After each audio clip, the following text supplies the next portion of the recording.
You cancel plans with a friend and feel relieved for about 3 seconds. Then the guilt hits. Not a little guilt. The deep, gnawing kind that asks, what is wrong with you? Why can't you just want to be around people like everyone else seems to? Picture it. You're staring at their last message, the one that says no worries, next time, and your brain is already running the calculation. Did I hurt them? Am I cold? You needed that quiet. You craved it, the way someone craves sleep after days without it.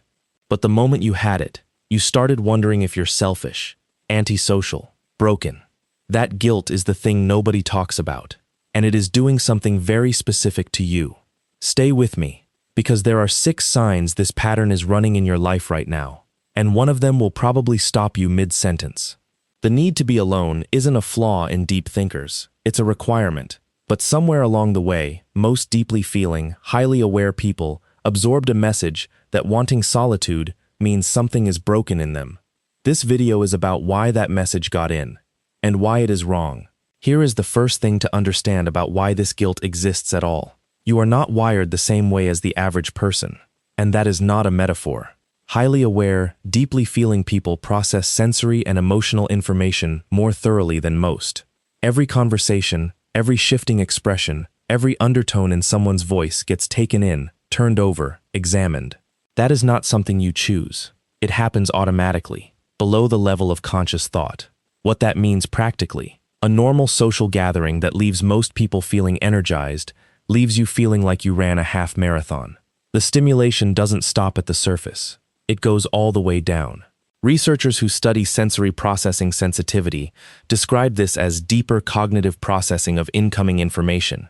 Not a disorder, not a deficiency, but a trait that carries real costs in high stimulation environments. So when you retreat, when you close the door, and finally exhale, you're not avoiding people. You're letting an overstimulated nervous system return to baseline. The alone time isn't just a preference, it's how your particular system recovers. And most people around you don't need it the way you do.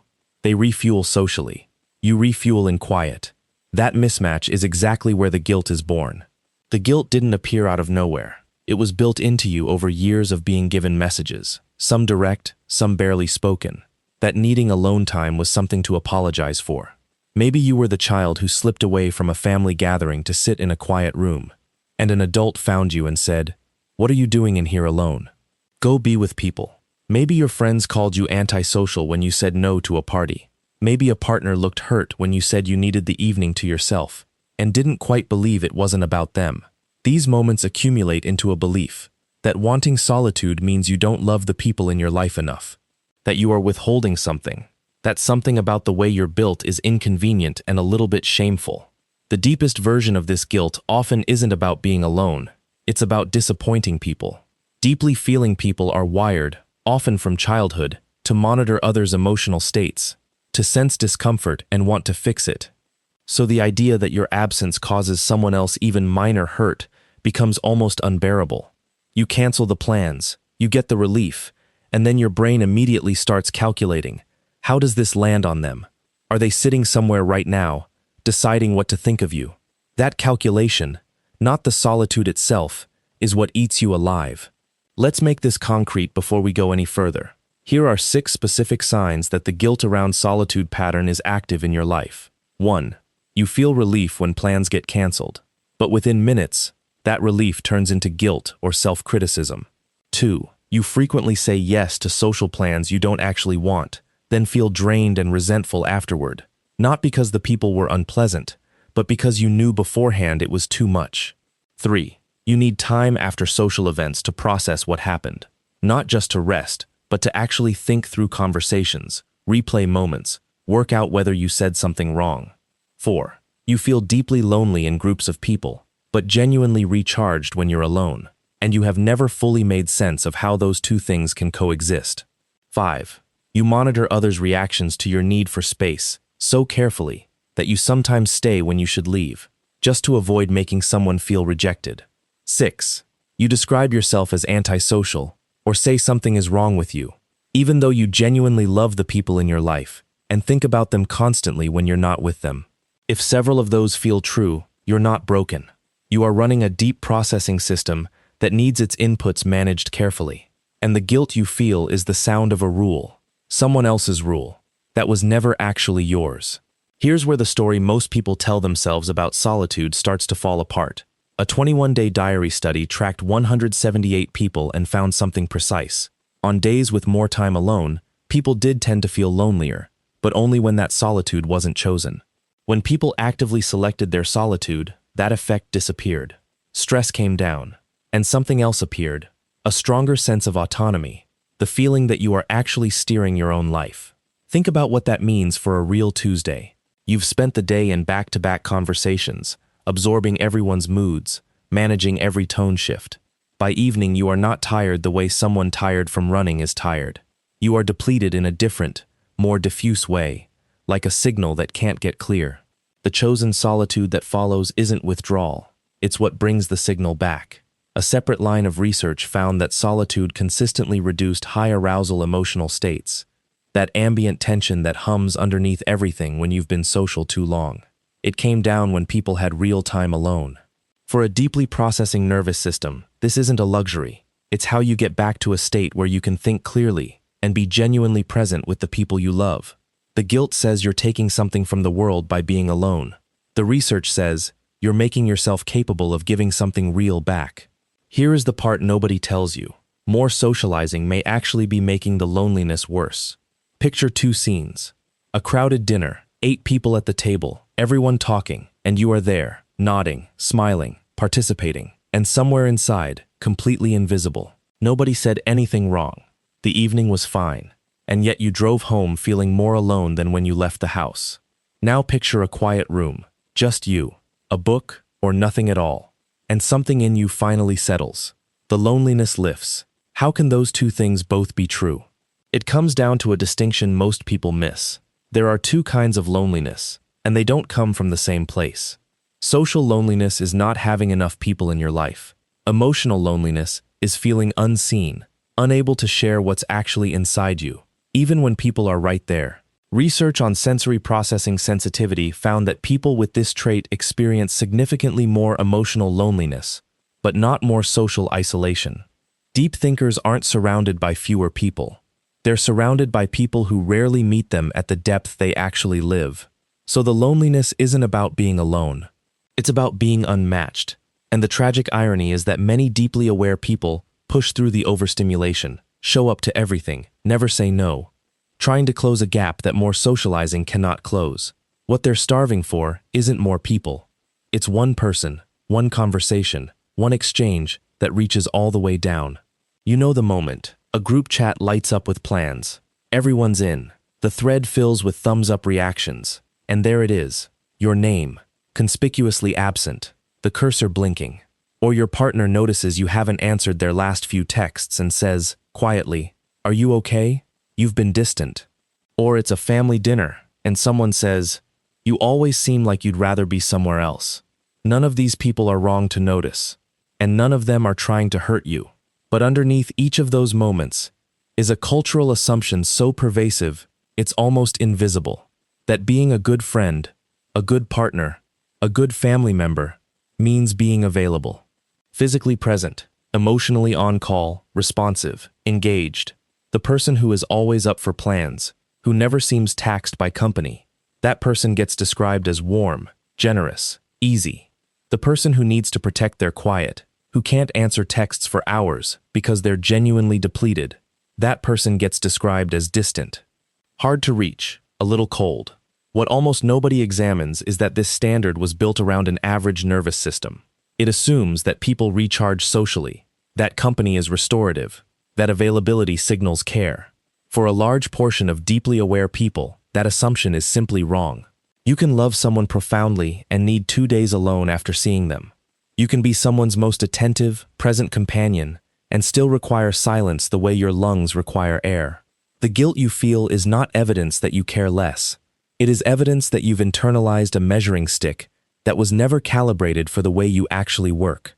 Most deeply aware people have framed their need for solitude as something they take. Time away from people. Absence. A subtraction. That framing is exactly backwards. Think about what you are like when you haven't had solitude. The edges come in. The patience thins. You're present physically, but somewhere else internally. The conversations you have are performed rather than genuine.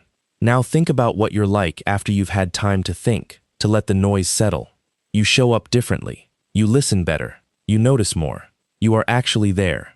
Research on autonomy and motivation found that people who felt their choices came from inside themselves, not from guilt or pressure, were the ones who sought solitude by genuine choice rather than avoidance. They used it intentionally, and without it becoming isolation. That is the distinction worth holding. You are not disappearing from your life. You are returning to yourself so you can return to others honestly. The goal is not to stop needing solitude. The goal is to stop apologizing for it so that you can actually use it well. Deeply aware people often don't articulate what solitude is for. They just know they need it the way they know they need food or sleep. But naming it matters, because naming it is what lets you defend it without guilt. When you close the door and ask for 2 hours of quiet, here is what you are actually protecting. You are protecting your ability to think. Deeply aware minds don't skim the surface. They process slowly, fully, going back over details, finding connections, noticing what was missed. That kind of thinking requires something that constant social input makes impossible: uninterrupted time with your own mind. You are protecting your emotional accuracy. When you're overstimulated and depleted, your read on other people degrades. You misinterpret tone. You react to surfaces instead of depths. The very perceptiveness that makes you a remarkable person to be close to. The ability to sense what someone needs before they say it. That gets blurry when you haven't had time to recover. And you are protecting the quality of your presence when you are with people. The solitude you take is not time stolen from your relationships. It is the thing that makes your presence in those relationships real. Deep thinkers who feel guilty for taking solitude are often the exact people who give the most, feel the most, and notice the most when they are present. The guilt is backwards. It's punishing you for the behavior that makes your love worth having. The worst thing you can do with the guilt is try to argue yourself out of it while you're in it. Guilt doesn't respond well to logical refutation in real time. What it responds to is practice. Repeated experiences of choosing solitude, surviving the guilt, and discovering that the relationship didn't collapse, and neither did you. Some specific moves help. First, name what the solitude is for before you take it. Not as an explanation to someone else, as a statement to yourself. I need 2 hours because I am genuinely depleted, and I will be better afterward. This shifts it from avoidance to intention, and your nervous system responds to that distinction. Second, stop framing the ask as a favor. When you say to someone you love, "I just need a bit of time alone," you do not owe it the apologetic packaging that makes them feel they did something wrong. Matter of fact, warm, clear. You need this. It is not a character failing. Third, notice when the guilt spikes in anticipation rather than response. Many deeply aware people feel guilty about the solitude they're planning to take before they've even taken it. They're already rehearsing the excuse in their head. "I might be tired. I'll let you know closer to the time." The imagined disappointment runs ahead of the real thing. That anticipatory guilt is almost never based on an actual reaction. It is based on a projection, usually one that was accurate once, in childhood, and has been running on repeat ever since. You are allowed to update the script. There's a version of you that is entirely possible, and maybe not as far away as you think. It's the version that gets off the phone after a long conversation, says, "I need some time tonight," and doesn't spend the next 3 hours managing the guilt. The version that takes a Saturday alone and actually experiences it as restorative instead of stolen. The version that understands its own rhythms clearly enough to say, "I know what I need, and I trust that knowing." That version doesn't love less. It doesn't care less. People who stop punishing themselves for requiring recovery often find something shifts in their relationships, not because they've changed who they love, but because they stop showing up depleted and then wondering why they feel misunderstood. They stop resenting people for needs those people never knew they were creating. They are present when they're present. The need for solitude is not an obstacle to your deepest relationships. It is, properly understood, one of the reasons those relationships go as deep as they do. You experience people fully.